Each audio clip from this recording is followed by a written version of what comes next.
Welcome to Don Bosco in a Year podcast.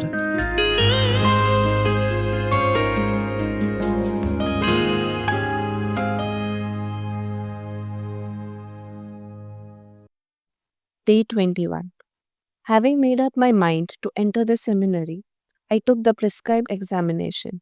I prepared carefully for the most important day because I was convinced that one's eternal salvation or eternal predation ordinarily depends on the choice of a state in life. I asked my friends to pray for me.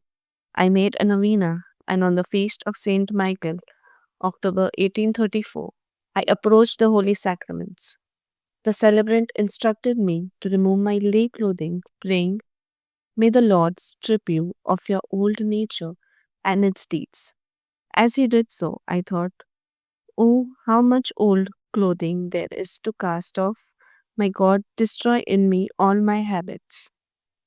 When he put the clerical collar round my neck, he said, "May the Lord clothe you with the new nature created after the likeness of God in true righteousness and holiness." Deeply moved, I thought to myself, "Yes, O my God, grant that this moment I may put on a new nature. May I henceforth lead a new life in complete conformity with your holy will. May justice and holiness be the constant objects of my thoughts, words, and actions. Amen. O Mary, be my salvation." After the ceremonies in church, the provost wanted another, more worldly celebration. He brought me to the celebration of Saint Michael at Bardella. He meant well, but I looked on it as a kindness misplaced. I felt like a newly dressed puppet on public display. After my weeks of preparation for that long awaited day, I now found myself sitting down to dinner amongst people of every sort, men and women, who were there to amuse themselves, to laugh and chatter, to eat and drink.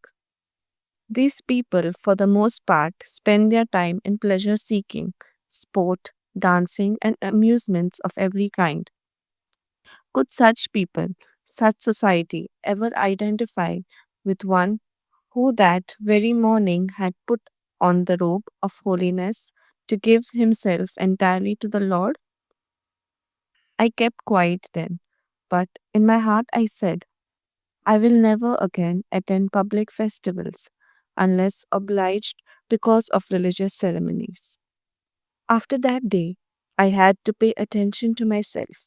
The style of life I had lived up to then had to be radically reformed. I drew up a fixed rule of life. To impress it more vividly on my memory, I wrote up the following resolutions.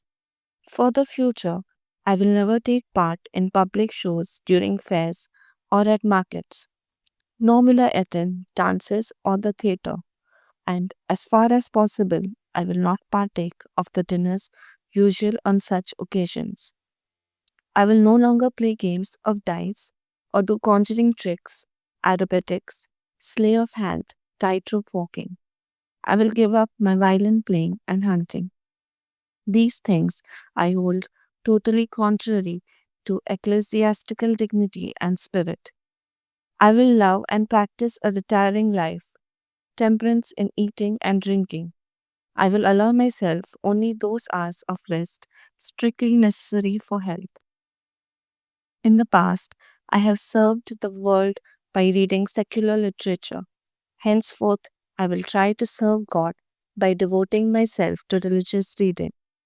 I will combat with all my strength everything, all reading, thoughts, conversations, words, and deeds contrary to the virtue of chastity.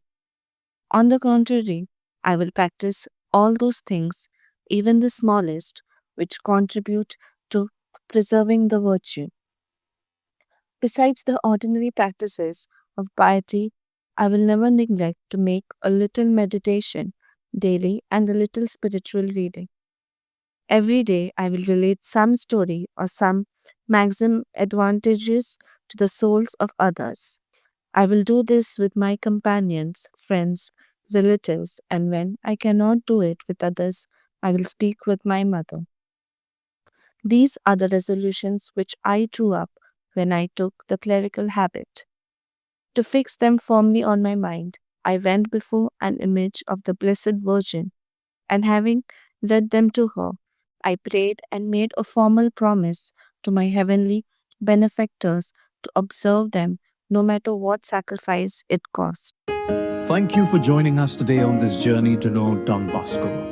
May these reflections deepen our faith, guide us closer to God each day, and hope to see you all tomorrow. Till then, keep seeking, keep praying, keep growing.